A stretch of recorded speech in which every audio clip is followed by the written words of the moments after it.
Hello there, my name is Aladrium and welcome back to another Minecraft Bedrock tutorial with your favorite cardigan wearing Minecraft character. And in today's episode, I'll be showing you how to make this simple and easy and convertible kelp and sugarcane farm for your survival Bedrock server or realm worlds. Now, before we get started, I want to spend a little time to talk about exactly how this farm works and what its mechanics are. First and foremost, this is a bone meal powered farm, which means you will need another dedicated bone meal farm to supply it with all of the resources it needs to convert that bone meal into either kelp or sugarcane. Now, if you're a survival purist like myself who doesn't like zero tick farms or farms that you need to fix every single time a new update comes out, this is certainly the farm for you. And realistically, this farm, if you leave it running for even a few minutes, will supply you with more than enough kelp or sugarcane to cover your needs in your survival world for a very long time. And realistically, any sufficiently large moss farm should cover your needs of keeping this thing well fed and happy. However, if you do need a moss farm for your survival world, make sure that you subscribe so that you are notified when I release a video covering how to make a overpowered moss farm that will keep this thing fed for as long as you can run it. Again, however, as this farm is so efficient, you will probably only need to run it for a few minutes time to get all of the resources you need, so you likely won't need to be keeping it running forever. However, if you were to keep it running for an hour, you would produce over 18,000 kelp or over 27,000 sugarcane. That comes out to about just over 300 kelp per minute and around 450 sugarcane per minute. In terms of its functionality, this farm is incredibly simple and doesn't really require a lot of resources to get up and running. And thanks to its efficiency, it doesn't really need to be that big.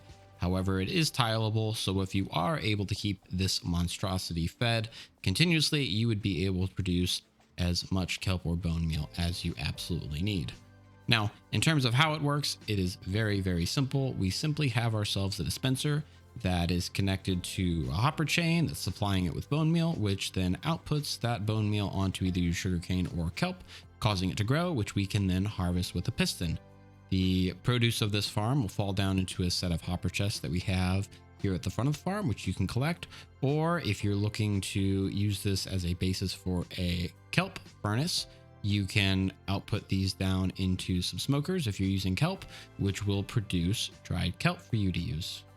All right, but enough small chat. Let's get started building this. First, you're going to want to have an 8x10 area. Then to one side, put down 3 double chests and 3 hoppers pointing into those chests. Then in the front, put down 3 stairs of any kind. It really doesn't matter. And on both sides, you're going to want to put a 2x2 set of blocks. Now, if you want to be creative and decorative, you can put stairs here in the corner, or you can just put down regular blocks. It doesn't matter what blocks. I'm just using sandstone because I think it looks good.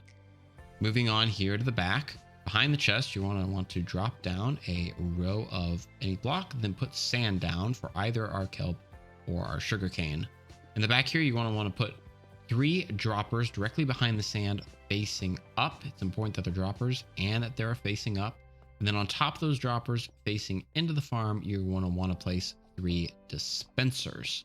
Now, on each side, you're just going to want to build up and then add a layer on top of our dispensers and then put down 3 regular pistons. And then on the sides, go ahead and build up the extra 2 layers so that we have a row even. On the back here, behind our droppers, you're going to want to put down 3 rows of hoppers. This will be our feeding system. And then on top of the hopper, directly behind our dispenser, add a repeater. Then put a line of redstone dust.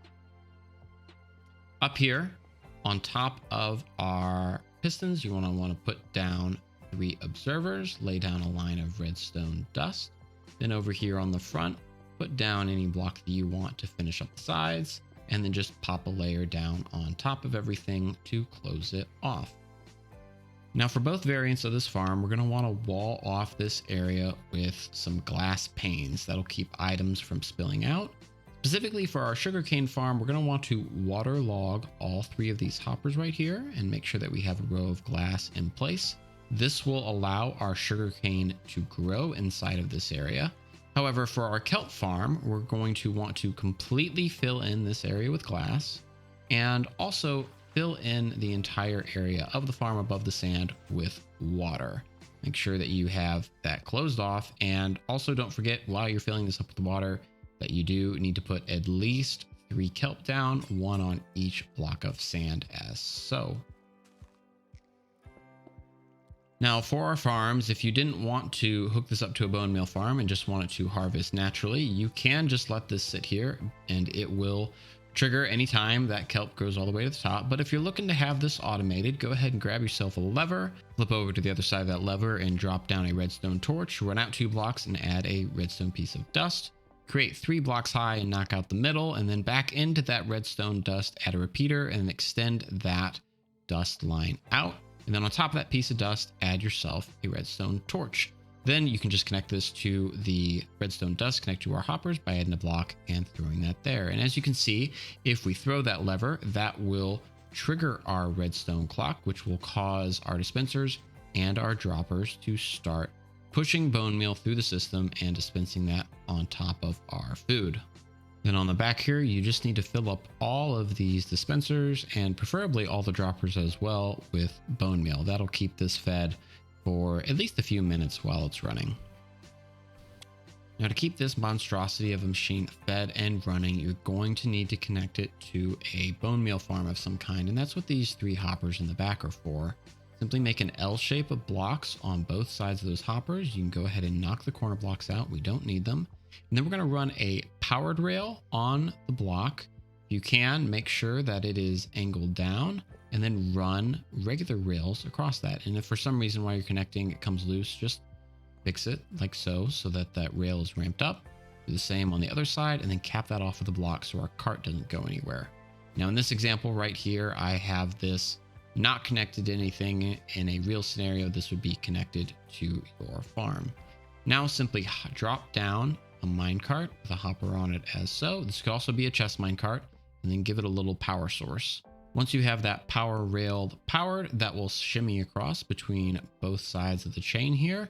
And it will also go pretty slow over those hoppers, which in this situation is actually a good thing because it'll allow those hoppers beneath the minecart to suck up even more bone meal and keep this thing running as quickly as possible. However, if the system that you are connecting this to needs this to send back a little bit faster, what you can do is extend out 2 blocks, go ahead and drop down any type of power source. I'm just using a redstone block here, ramp a powered rail up onto it and then cap it off and then send it back along its way. And as you can see, that will shimmy just right across between those 2 points. That'll make it very easy if your moss farm is a significant distance away and it needs to get there a little bit faster. Now converting our kelp farm into a sugarcane farm is incredibly straightforward. We simply need to drain all of the water from our farm above the sand layer here and then put down 3 sugarcane on top of the sand.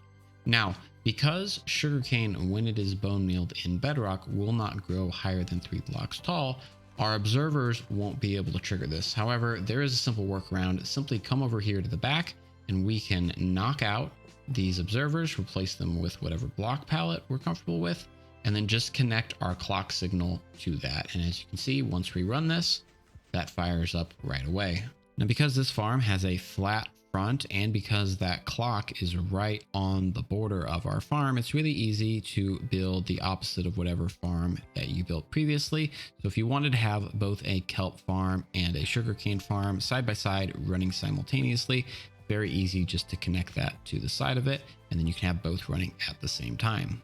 And there you have it. 2 incredibly simple farms that share almost the exact same design that you can use in your Minecraft Bedrock 1.18 survival world or server or realm. This farm is incredibly productive, and as long as you're keeping it fed with a steady stream of bone meal from a moss farm or any other type of bone meal farm that you have, this will supply you with all of the kelp and sugarcane that you could possibly ever need. But that is all the time that we have together today. Thank you so much for watching. I hope you find these farms useful. If you did find these farms useful, please make sure to like this video and please consider subscribing. It really does help out the channel and helps these videos reach more people who are looking to have farms in their Minecraft Bedrock worlds. And if you are looking for a bone meal farm that will keep this monstrosity of a kelp or sugarcane farm fed and running non-stop, make sure you turn on notifications so that you are the first to find out when that video becomes available. Thank you again so much for watching, and I will see you in the next episode. Bye.